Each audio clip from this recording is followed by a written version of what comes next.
Ya teman-teman, duit yang dikasih sama gue berarti megang duit dari dia ya. Iya, dari Mbak Cantik. Ya. Loh, ini lagi 7 harinya tahlilan yang Mbak Cantik, Mas. Nah, ternyata ibunya itu, dia keluar dengar cerita dari padinya kayak gitu, dia nangis pingsan.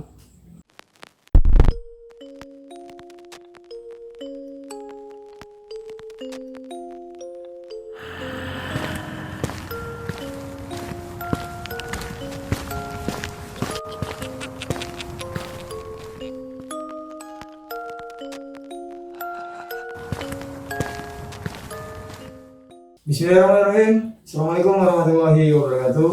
Balik lagi di channel Sama Web Picture. Udah lama banget nih, gue sendiri nggak ngangkat cerita horor. Kali ini gue ada di Jawa Tengah, di daerah Kebumen tepatnya. Sekarang gue lagi main ke tempat teman, namanya Mas Agra. Jadi Mas Agra ini tinggal di daerah Kebumen. Tepatnya di daerah mana, karena akan berkaitan dengan cerita ya Mas. Jadi gue perluas aja itu Kebumen. Karena ini real, sebenarnya ceritanya sudah beredar di masyarakat.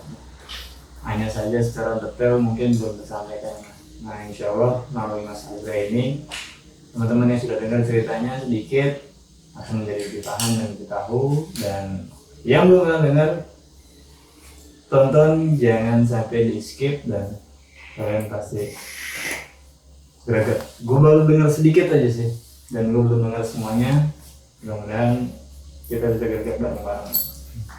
Mas Agra. Oke. Sebelum mulai Mas. Iya. Ini gue mau promoin ini dulu nih. Mojeli ya? Iya. Oke. Mojeli ini jualan inilah kayak kopi Mas ya. Iya, minuman. Minuman-minuman. Kalau misalkan penasaran juga, kayaknya gampang orang nyari sini ya. Gampang. Jadi cek IG-nya @mojeli. Kesebut dong ini. Gak apa. Mojeli.gombong. Oke. Jadi posisi kafenya ini ada di Gombong. Kejadiannya itu ada di Kebumen, daerah mananya kita Perluas lagi. Mas Agra. Iya, Mas. Mangga, sok nih Mas Agra nih mau nyeritain kisah apa sih, terus kejadiannya tahun berapa? Gue penasaran banget soalnya menurut kawan gue yang di situ, wah ini cerita keren banget loh. Ini sebenarnya tuh kisah pengalaman. Jadi gini, aslinya aku bukan orang Kebumen. Aku asli Cirebon.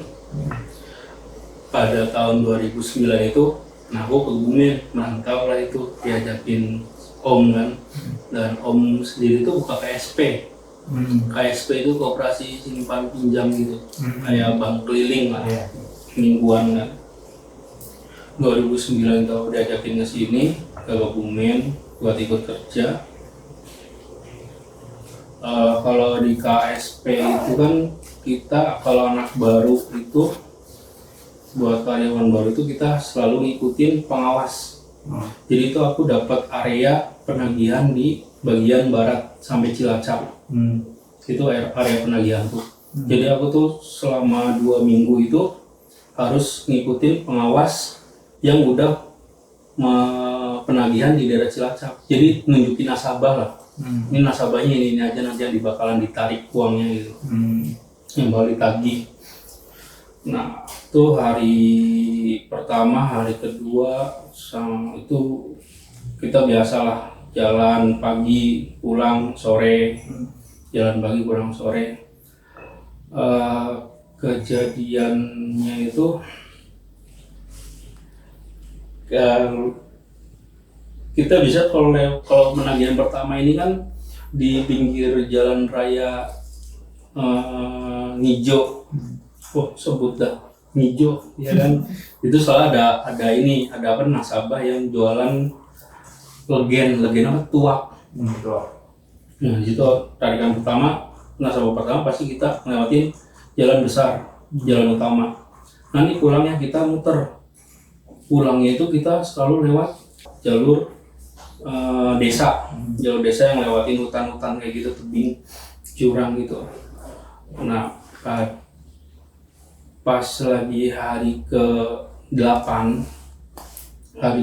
ini kita biasanya berangkat lewat jalan raya, kita nggak lewat situ karena waktu itu tuh kalau nggak salah ya, ini nih lagi ada apa namanya,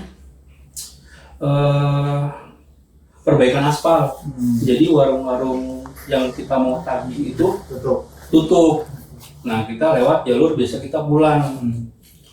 Nah, pas lagi kita lewat sana itu pagi sekitar jam 10-an gitu, di wilayah itu, di lokasi itu ada mobil forensik, mobil polisi rame itu. Kita mikirnya paling orang kejeblugan karbit kapur, soalnya di situ kan gunung kapur mas, jadi pada ngarahin pakai bom itu ledak gitu loh. Nah iya, mirip kayak gitu kan, nggak aku pikir lah. Terus berangkat lancar lah banget lah, kayak biasanya gitu. Terus itu hari Selasa kejadian, aku ketemu sama mobil forensik itu hari Selasa. Nah, Rabu minggu depan itu pengawasku ini libur. Istrinya itu lahiran. Padahal aku belum genap 2 minggu ikut itu.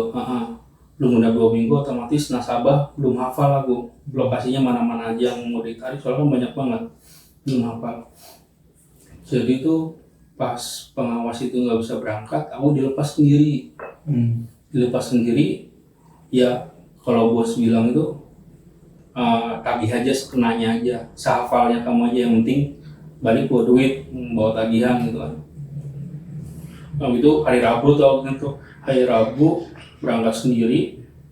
Terus karena karyawan baru, biasanya sama nasabah itu dibikinin kopi, diajakin ngobrol. Setiap ketemu nasabah yang baik kayak gitu kan, bisa bikinin kopi. Nah, sampai nggak ingat waktu nih. Biasanya kan pulang tuh jam 4, jam 5 kita udah harus OTW pulang, harus udah nyampe kantor kan, buat bikin laporan itu sendiri tuh, laporan penarikan hari ini. Nah, itu aku jam 5 itu masih posisi di perbatasan Kebumen Cilacap.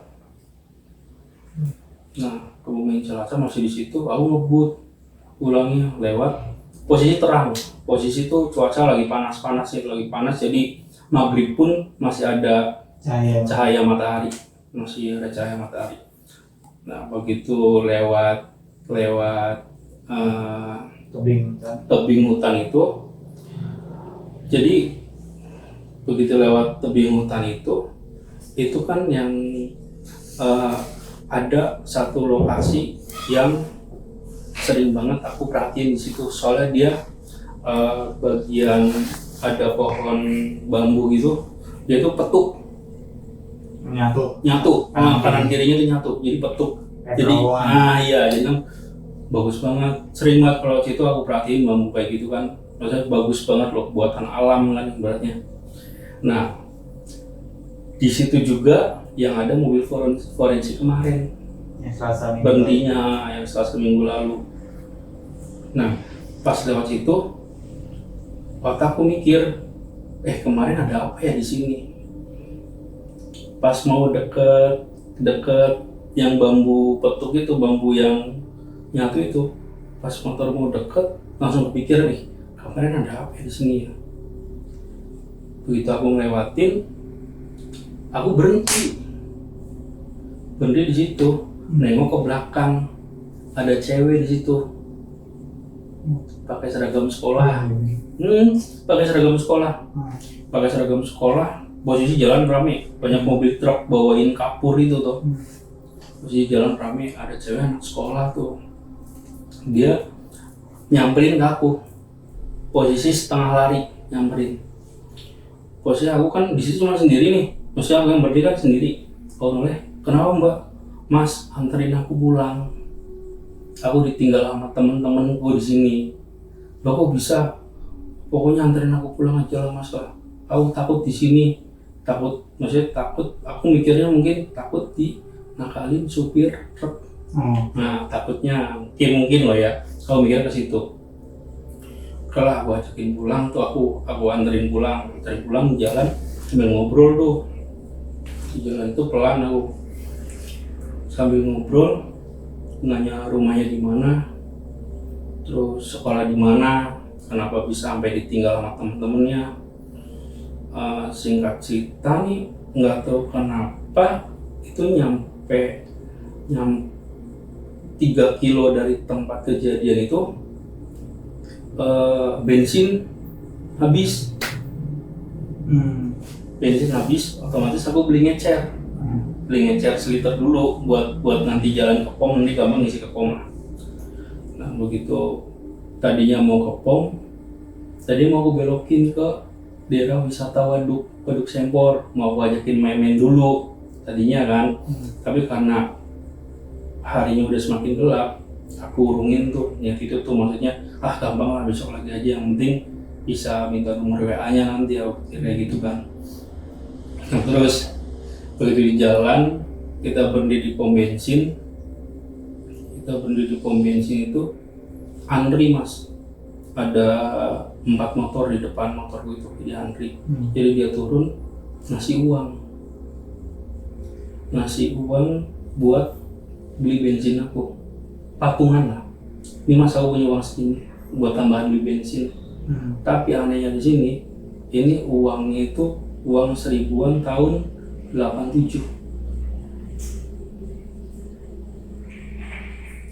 Itu aku mikirnya di situ. Ini bocah agak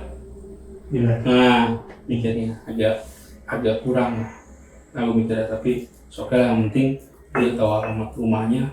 Tahu juga aku juga orang baru di daerah sini, saya ada kebaikan juga. Itu uang aku simpan masukin ke tas kan, aku isi bensin clear, saya isi bensin, naik lagi dia. Di daerah mana baru nanya? Itu mas, depan pasar, masuk aja sebelah kiri. Masuklah sebelah kiri, masuk jembatan kecil banget, pas stang motor, jembatan kecil banget. Kemana mbak? Lurus aja, nanti pertigaan belok kiri lagi. Belok kiri itu hampir ke ini juga, ke mana? Hampir tembusnya ke hutan juga sebenarnya daerah situ. Tapi di situ masih ada perumahan, banyak penduduk. Nah, feelingku misalnya nih anak minta lurus terus, berarti itu kan arah hutan. Misalnya dia minta lurus terus nggak belok kiri nih, misalnya dia mintanya bang lurus terus, aku nggak berani tuh, mendingan aku turunin di situ. Soalnya itu hutan, aku tahu itu jalan gitu. Nanti yang tembusannya hutan yang sering aku pulang itu, yang ketemu sama dia ini, tembusannya situ. Nah, ternyata dia belok kiri lagi mas, belok kiri aman, soalnya itu pada penduduk kampung. Nah begitu, singkat cerita itu sampai rumahnya mas. Sampai rumahnya itu udah gelap tuh ya? Udah maghrib, udah lewat maghrib, udah hampir 6:30, udah selesai azan. Nah, sampai rumahnya ini si anak nih nggak mau turun. Posisi rumah rame, ada apa nih, kayak orang hajatan. Rame banget, kayak ada orang hajatan, rame orang pakai batik, pakai peci. Rame banget. Mas aja yang turun, bilang sama ibuku, kalau aku yang maju nanti aku dimarahin sama ibuku. Paham gak mas? Jadi aku aja yang ngomong ini loh, aku nganterin anaknya pulang gitu loh. Jadi anaknya takut dimarahin sama orang tuanya, nyuruh aku turun duluan gitu. Nah begitu, ya udahlah aku tak turun. Ketemu sama bapak-bapak yang duduk di situ, di plastik depan rumah. Assalamualaikum, waalaikumsalam. Kenapa mas? Niki pak, aku nganterin mbak cantiknya, tak samarin namanya. aku nganterin Mbak Cantik, Pak. Mbak Cantik kaget kan. Terus Pak D-nya itu keluar, Pak D-nya Mbak Cantik ini keluar kan. Mbak Cantik sinten Mas? Mbak Cantik siapa Mas? Loh, ini tadi aku ketemu di daerah situ, di daerah Juragan situ, minta dianterin pulang, katanya ditinggal sama teman-temannya. Ternyata ibunya itu, dia keluar dengar cerita dari Pak D-nya kayak gitu, dia nangis pingsan. Bapaknya keluar juga tuh, lihat ibunya pingsan, bapaknya keluar, terus lihat mukaku agak sedikit emosi. Aku bingung. Sip Mas, bentar, sini dulu duduk. Gimana ceritanya? Aku ceritain, aku ketemu Mbak Cantik di situ. Mbaknya masih di motor. Hah? Masih di motor. Aku udah blank, udah gak ngeliat mbaknya ini. Udah blank pikiran, ini ada apa loh? Maksudnya udah rame-rame kayak gini. Suruh duduk, tenang, suruh duduk. Nanti tungguin Pak Lurah datang dulu. Tungguin Pak Lurah datang nanti. Ditanyain lah sama bapaknya Mbak Cantik ini. Gimana ceritanya tadi ketemu di mana?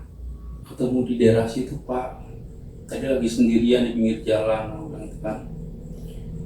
Posisinya ditinggal sama temen-temennya, mau pulang, minta dianterin. Duh Mas, yang cerita tetangga sebelah. Loh, ini lagi 7 harinya tahlilan yang Mbak Cantik Mas. Nah, geger situ tuh, rame. Yang rame nih, aku langsung nyelinguk ke gerbang. Nyelinguk ke gerbang, si Mbak Cantik ini udah gak ada. Lihat motor berarti. Hah? Lihat Motor, lihat motor udah gak ada. Udah gak ada, rame tuh. Aku mau pulang, gak bisa. Ditahan aku, nunggu Pak Lurah sama polisi setempat. Soalnya pelakunya itu belum ketemu. Jadi aku jadi pihak tertuduh lah. Nah, setelah polisi datang, Pak Lurah datang, ya Bu ibaratnya diinterogasi lah, ditanya-tanyain, terus ya udah sementara dibawa ke kantor dulu. Ya Bu ya, tahu orang baru Pak di sini. Dulu kan logatku masih Sunda tuh. Aku belum ada 2 minggu di sini, maksudnya belum ada 1 bulan di sini. Orang baru juga. Terus di buku Promise itu, Promise tuh buku tagihan, itu kan ada nomor kantor, ditelepon orang kantor. Ngasih tahu ini kalau yang atas nama Agra ini lagi ada di polsek setempat. Jadi aku ditahan itu dari jam 9 malam tuh udah di polsek. Gara-gara kasus itu. Terus orang kantor datang ngejelasin ini emang anak baru, nggak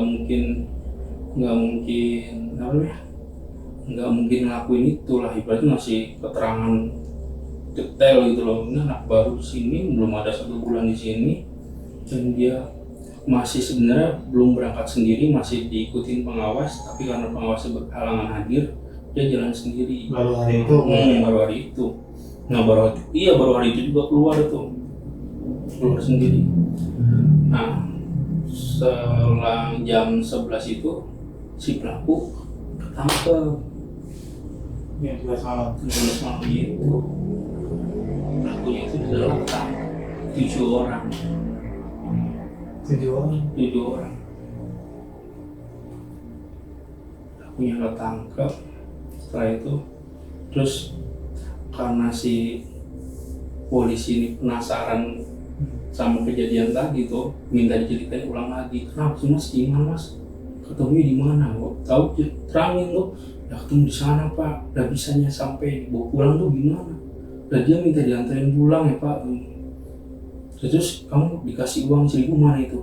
Ya ini uangnya ada. Tadinya uang itu mau dibayarin sama kapolseknya, tapi sama aku kan nggak boleh. Ya udah, setelah kejadian itu besoknya aku sakit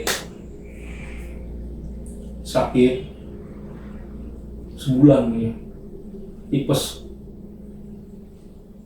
Besoknya pulang dari polsek, malamnya tuh demam, udah sakit 1 bulan kena tipes. Ya pokoknya ini dokternya tipes. Nah itu kan selama aku sakit kan digantiin sama pengawas lagi tuh, digantiin pengawas, aku nggak ikut, jadi pengawas sendirian yang jalan sana. Jadi setelah pengawas sendirian sana, pulangnya itu katanya itu lewat jalan situ dia lihat spion si Mbak Candik lagi bonceng. Bonceng dia? Iya, dia lihat spion nih lagi bonceng dia di belakang, kaget toh, jatuh pengawas. Katanya sih dia kayak gitu. Tuh iya, itu sempat heboh begitu aku sembuh dari sakit. Gue masih penasaran sama kejadian itu. Jadi aku nanya ke pom bensin yang terakhir aku ngisi sama pacar itu. Jadi aku sering banget ngisi bensin situ. Kalau mau berangkat ngisi bensinnya aku di situ dan hafal sama orang-orang situ tuh. Karena motorku itu motor Satria FU yang 2008 kan posisi tangkinya di depan. Nih itu aku bolongin joknya. Jadi kalau ngisi bensin nggak buka jok, tinggal puter aja. Jadi orang-orang pada hafal semua sama motorku tuh. Nah begitu aku udah sembuh, aku nanyain tuh sama orang pom. Kebetulan orangnya tuh orang yang benar-benar kenal sama aku sama motorku juga. Aku tanyain kan, Pak, ingat nggak yang aku maghrib kesini ngisi bensin? Itu aku sama siapa ya Pak? Mikir dia, wah itu udah lama ya Mas? Iya udah lama, itu sama siapa ya Pak? Sendiri kayaknya loh Mas. Oh ya udah fix. Dan sejak itu, jadi kalau pulang lewat situ lagi, aku nggak berani kesorean. Nggak berani lihat spion. Nah setelah si pengawas itu jatuh karena lihat spion di belakang ada Mbak Candik, jatuh kan libur nih dia nih, diganti sama omku. Oke, bos diganti sama omku. Hari ke-8 omku nagih daerah sana, pulangnya katanya dia lihat spion ada pocong lagi terbang, jatuh lagi di tempat yang sama.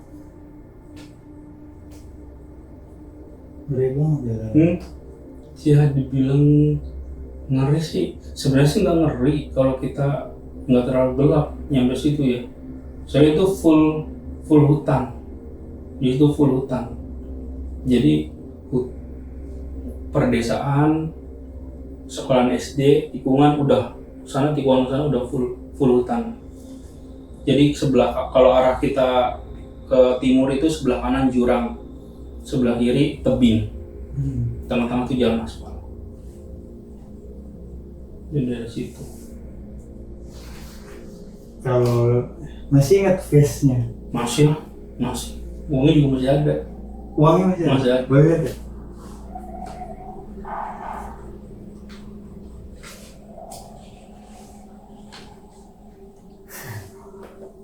Ya teman-teman,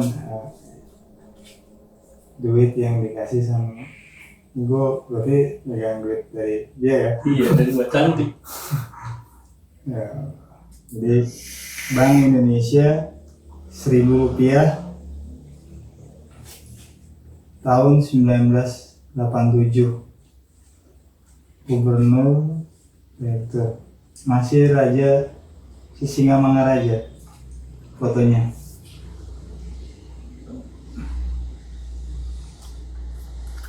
Itu teman-teman bisa lihat juga. Setinggi loh. Ya, Mas.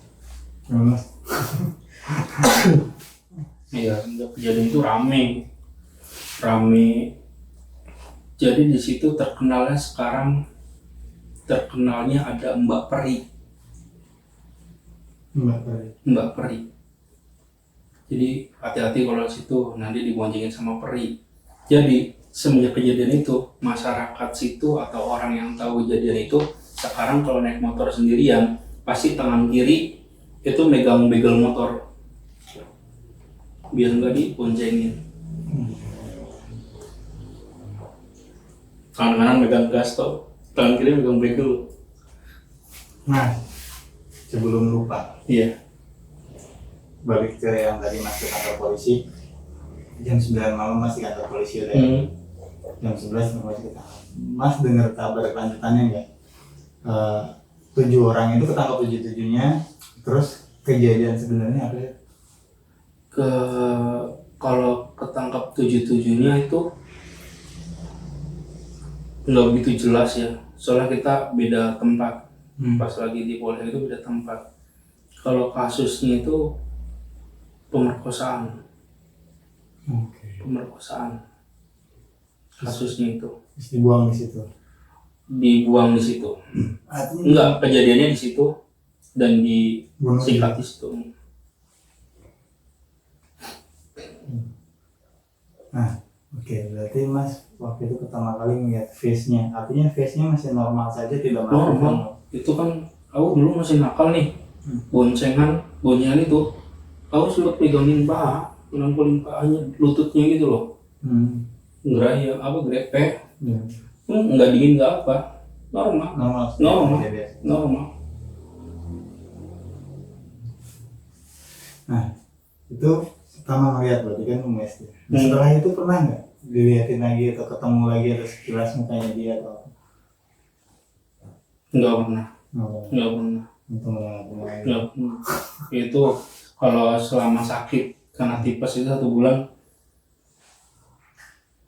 dia kayak mimpi sih, tapi nggak aku pikir itu, nggak tak pikirin dalam, nggak, kayak mimpi aja, kayak mimpi ketemu dia ngobrol, tapi seperti mimpi.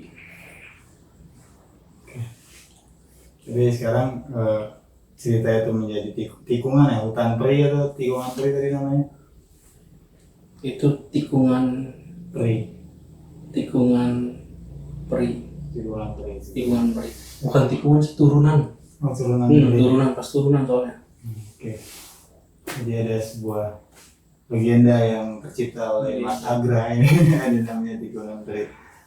Ya nggak tahu ya ada atau enggak, cuman tadi belum ngomongin ya, tadi belum ngomongin ke kejadian yang sebenarnya tadi sampai si Mbak cantik tadi naik. Ini kan masih sampai sini dindingnya tuh ya, sampai dia tengkuk kepala belakang. Posisi Padahal belum ceritain perempuan tadi. Belum ceritain tadi udah merinding. Kalau aku sih pas lagi denger loh, ini lagi tahlilan ke-7 Mas, aku nggak merinding, aku nggak takut, maksudnya nggak takut perihal setan itu, takutnya nih wah kasus nih di sini, yang takutin kasus nih, dan ternyata benar. Tapi untungnya pelakunya ketangkep ya. Iya, ya 2 jam setelah aku masuk, pelaku tangkap. Jadi mungkin selama 1 minggu itu polisi ngejar terus, bikin olah TKP terus toh. Mantap Mas. Maksudnya ini sebuah kisah nyata jadi legenda dan sekarang di Kebumen ini sangat dikenal. Mungkin teman-teman yang di Kebumen tahu cerita ini. Sebagian udah ada yang tahu. Sebagian ada yang tahu ataupun yang belum tahu boleh cari tahu juga atau pengen tanya jelasnya seperti apa. Kalau mungkin ada yang masih pengen ditanyain, nggak apa-apa, tanyain aja di kolom komentar. Mudah-mudahan Mas Agra bisa balas komen. Siap. Karena kalau gue yang jawab, gue nggak tahu cerita sebenarnya apa. Ya teman-teman, jadi pesan yang mungkin bisa diambil dari ceritanya Mas Agra kali ini adalah ya sebisa mungkin pada saat berjalan sendiri di satu tempat gitu, maghrib, Nah, istirahat Pak. istirahat. Jangan meleng, jangan ngelamun, Jangan ngelamun di jalan segala macam dan jangan fokus ke satu tempat gitu sih. betul. Dan jangan tergoda dengan Nah, tampilan-tampilan yang menyenangkan dari sisi duniawi, karena biasanya munculnya gitu Mas. iya mungkin. Kalau maksudnya kalau diwujudkan dengan sesuatu yang menakutkan orang nggak akan berhenti. Nggak mau, betul. Ya, tapi bagaimana cara menggoda iman orang gitu ya dengan sesuatu yang mungkin sedikit indah atau bagus. Tapi bisa jadi dia menyampaikan pesan, Mas. Artinya itu kan sudah 1 minggu yang lalu, 7 harian gitu. Mungkin dan malam itu juga pelakunya tertangkap.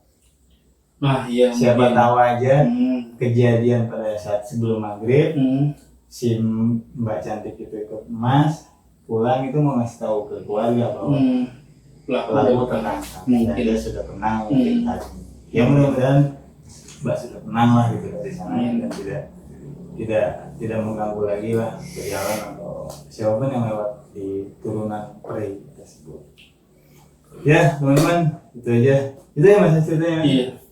Itu aja, mudah-mudahan bisa diambil hal positifnya dari apa yang disampaikan oleh Mas Agra. Kalau emang ada kekurangan dari kami berdua, mohon maaf, dan jangan lupa tetap jaga kesehatan dan semangat terus, tetap produktif dalam kondisi apapun. Salam santai, assalamualaikum warahmatullahi wabarakatuh. Waalaikumsalam.